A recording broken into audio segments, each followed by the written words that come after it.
All right. Speaking of fantastic journalist impressionists, I think she must have been talking about Brian Karem, Yes. White House reporter from Playboy magazine, who has already done the entire "It's a Wonderful Life" for us this morning. Good morning, Brian. Use pedals. Wonderful savings and loan. See, I didn't know because we're at that time of year. Hang on. Guess what? Yeah. We're saying Merry Christmas again. Happy New Year to you in jail. Okay. Perfect. I couldn't have set that one up better myself. Yeah. Well, you spoke about that with Michael Cohen. You've been in the news so much, sir. We had to have you on. But you spoke about that with Michael Cohen. You have a podcast called Just Ask the Question, which I love. Yes, ma'am. But so you said Cohen believes Trump has done the math, figures of his 74 million voters, he could successfully con about 20 million of them to continue donating money to him. He said he knows he can't go back to real estate. He knows he has to leave the White House in January, but if he can get a large enough number of his supporters to send him money, then he's set. That's what he wants. I mean, once Yes. a grifter, always a grifter, right? Yeah, and if you don't recognize he's a grifter, you're the mark. Right.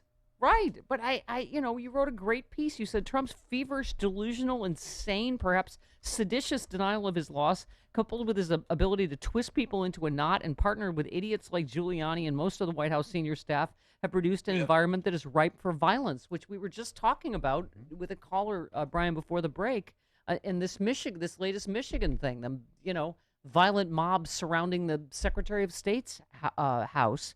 You said he wants to protect his bottom line, but he's never able to contain the Frankenstein monster he's created, triggered racists, sycophants, marginalized Americans who believe Trump's given them permission to access the very worst versions of themselves and threaten the world around them for perceived and often erroneous indiscretions. So the irony that Trump, in his frenzied, delusional anger, is not only a hypocrite, but a vile, dangerous lunatic who threatens to own post-White House, who threatens his own post-White House existence. But I have always said this, Brian, the more and more final it gets, whether that's December 14th and the Electoral College, is there going to be a real and widespread violence? Well, he doesn't want widespread violence. That's not good for his bottom line. Right. But if there is some marginal violence, he'll take that violence because it won't threaten his bottom line. Now, his triggered base may have different ideas, and like I said, he can't control them no matter how much he tries. He just wants money. I agree with Cohen. I think he's done the bottom line math. He's not the most brilliant guy in the world, but he can figure an angle, and he does know how to add when it's for him. Yeah. Not for the U.S., but when it's for him. So he's done the math and figured out if he continues to bilk some of these people, he'll go on and make a living or be able to pay his debts off or maybe his legal fees, because he's staring at possible prosecution in the state of New York, no matter what he decides to do as far as pardoning himself or pardoning his family members at the federal level. The state of New York is a little more discriminating and they're a little tougher. So he'll have problems once he leaves the White House. All of this is just him setting himself up for life after the White House. He's not taking into consideration the base. He's not taking into consideration the country, and therefore, violence is indeed a possibility. I mean, he really does feel cornered. Like this is a furious bid to avoid prison, basically, at this point. I mean, do you feel like we're going to see this pardon palooza? They're talking about like 20 people, including himself and his kids, and I mean, it's going to be right. It started in corruption. It's just going to end in an explosion of corruption, isn't it? Well, it's chaos in a blender, as I've said since day one, and it'll go out that way. And he wants as much attention on him as he can. That's what he thrives on. It's frightening in that regard. I mean, but you can see what the pardons are going to lead to. He already pardoned Michael Flynn, who's come out and said, "Hey, suspend the Constitution for dear Donald, Herr Trump." Right. And so the traitors, the sedition, it'll all continue as long as he can continue making money. Whatever. Yeah. He can't go back into real estate. What's he going to do to make money? He's not going to go back on television. He may start his own network, but that's not that he'd ever really do any work, but he's, trying to line himself up a revenue stream when he gets out of office. And, the Trump medicine show going on tour with rallies and protests and lights and flashes and T-shirts and hats. That's what he's got. Yeah. And did you see, did he inadvertently tell the truth the other day? He said, I've never worked so hard as these last few days doing this. Like literally trying to stay out of prison. Yeah. I mean, trying to overturn the election. Right. Well, he certainly never worked hard in the White House. Right. He spent, think of that. He spent a quarter of the 4 years in office on the back nine at his various country clubs. Yeah. He spent a full year golfing. Yeah. So what are you going to do? The guy's a nut. Well, and you said it. You said you're reading the Pool Report from Georgia. You said, reminds me of covering a tin horn dictator in a banana republic, a con man promoting violence, not a leader of a great nation, a puerile bully. 46, now we're at 43 days left. Oh, my God. Woohoo! It's going to be the longest 43 days in our life, right? Yep. But, God bless you, Brian Karem. You were the New York Times opinion piece. You quoted, we journalists should have been tougher on Mr. Trump, questioning his every lie and insult. We should have not let him get away with racism and xenophobia. And you said, speak for yourself. Some of us have pushed hard against every lie. Some of us pushed back from day one, even when others would not. Some of us fought him in court and won repeatedly. We have no regrets. And you said if there's members of the press who have second thoughts after playing the access game and sacrificing their independence, good. I, for one, do not. Rockstar cheers for you, Brian Karem. Thank you. I mean, some of the only For truth. my next number. Well, I'm telling you, There, Tough Rodney. Yeah. Hey now. Honestly, Hank but Kingsley. I mean, it is amazing. You know what made it so stark, Brian, when you were in the White House press room, is some of the only truth or actual questions asked were the ones that you shouted after they ended it. Yeah.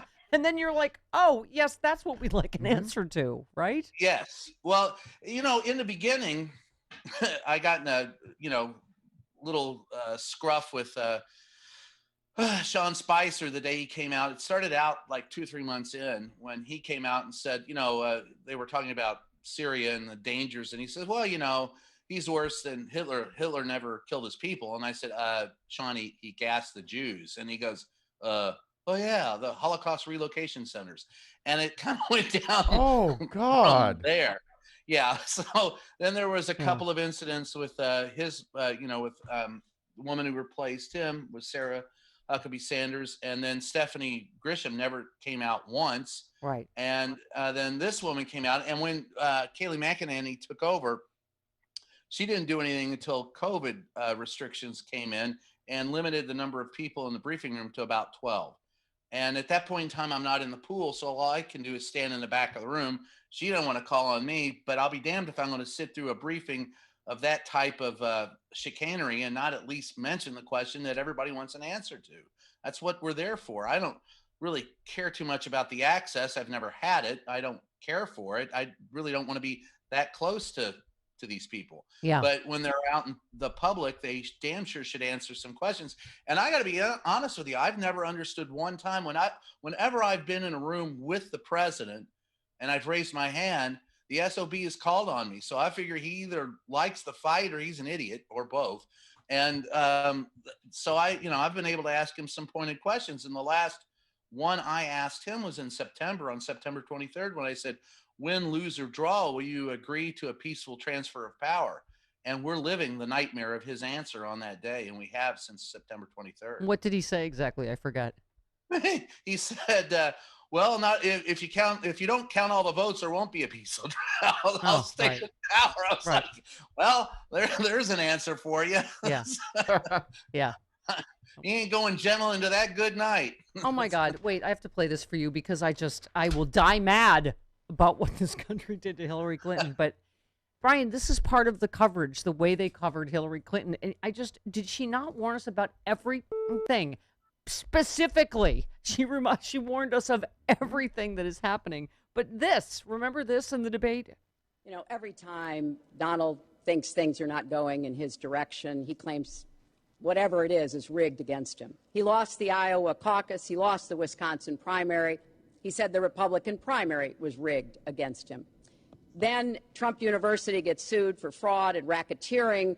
He claims the court system and the federal judge is rigged against him. There was even a time when he didn't get an Emmy for his TV program 3 years in a row, and he started tweeting that the Emmys were rigged against him. Should have gotten it. This is a mindset. This is how Donald thinks. And it's funny, but it's also really troubling. Yes. Well, nailed it. And Yeah. but look, we've known about Donald Trump. If you didn't know about Donald Trump before he ran for office, and I confess I never watched one episode of that crappy program that he ran. But if you didn't know he was a con artist, you knew it from the day when he came out and made fun of a handicapped reporter. Yeah. And you knew it from day one when after he won and he came in and had Sean Spicer lie about the size of his inaugural crowd. There was no hope at that point that the man was going to step outside of himself and take on the real responsibilities of the president. He was just going to grift for 4 years. Yeah.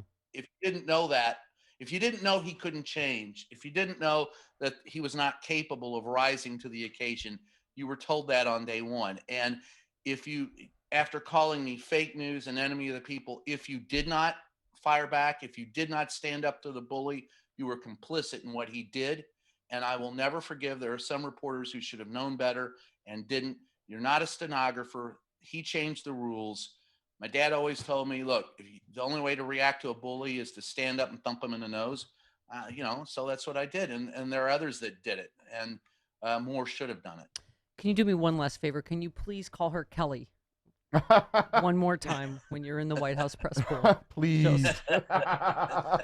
We talked about this last week. Is this not a ridiculous thing that all these right-wing women do? They scream misogyny and they're all liars. And when they get called on their lies, then you're being a misogynist. So Kelly McInerney, she called you out for shouting misogynistic questions at you. She said, if you're a female woman, okay, As opposed to in the Republican Party who takes that podium, guess what your worry is? Having a Playboy reporter questions at you. You have a Playboy reporter shouting at women in a misogynistic manner simply because they're a member of the GOP. And as you tweeted, you said lame. Donald Trump failed 3 times in court to ban me. Speaking truth to power is not misogyny. You work for a misogynist. Your briefings are propaganda. You failed the American people who pay your salary. You're sore because you can't answer questions honestly.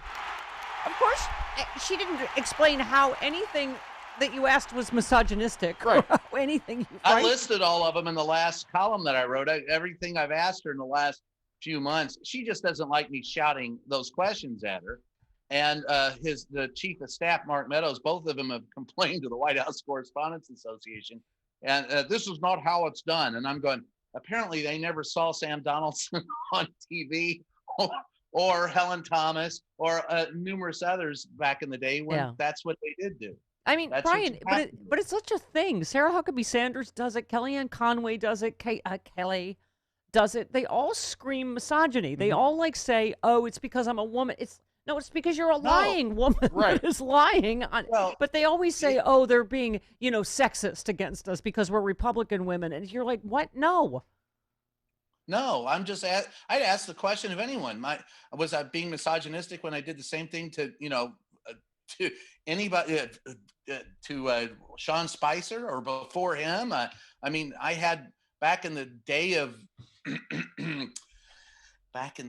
when before Junior, when Senior was there, Bush, and he told me to sit down in a press conference. Was I being misogynistic to him when I asked him about the problems of drugs in this country? No, it's just the question. Right. And there's nothing wrong with the question. The problem is in their answers. They have none. Yeah. And since they have no answers, what they try to do is to deflect. And to me, that's childlike. My kids did it when they were 5 or 6 years old, and you school them up and you go, no, take responsibility for what you did. These people, Kayleigh McEnany is in over her head, but as is everyone on that staff, including the chief of staff, including the president of the United States. They have been in over their head for 4 years, and they're drowning and trying to pull people down with them. Yep. Ain't gonna work. So let's ask the pop quiz before you go, Brian Karem. Kian S. Moss Mal, who's the worst? Was it Sean Spicer, Sarah Huckabee Sanders, or Kayleigh McEnany? Or Stephanie Grisham, but we never really saw Stephanie. She's the one who tried to pull my press pass. So I guess if I wanted to say the worst, I guess it would be she started that. But I would have to say it was the last one. They've been steadily declining since Sean. And Sarah Huckabee Sanders actually off camera was nice and relatable, and you could talk to her. Same with Sean. I never got a chance to with Stephanie, and Kaylee McEnany just avoids me. Yeah. So I would have to go with Kaylee McEnany as the worst of All the right. bunch. Good answer. Good answer. And the podcast is Just Ask the Question. Yes. Michael Cohen was his latest guest, and it's fantastic. Love you, Brian. Thanks for taking time. Sure, anytime. Would you Love like to being end here. with an impression before you go? Let's see, who do I have? Uh-oh. I've done them all. Did you do Mr. Potter? I don't think so. Did you? You guys, no, but I could do James Carville. That's All right. when I interviewed him for Playboy. I'm just an old guy. What do I know? Perfect. Love you, Brian Karem. Thanks, All right. Brian.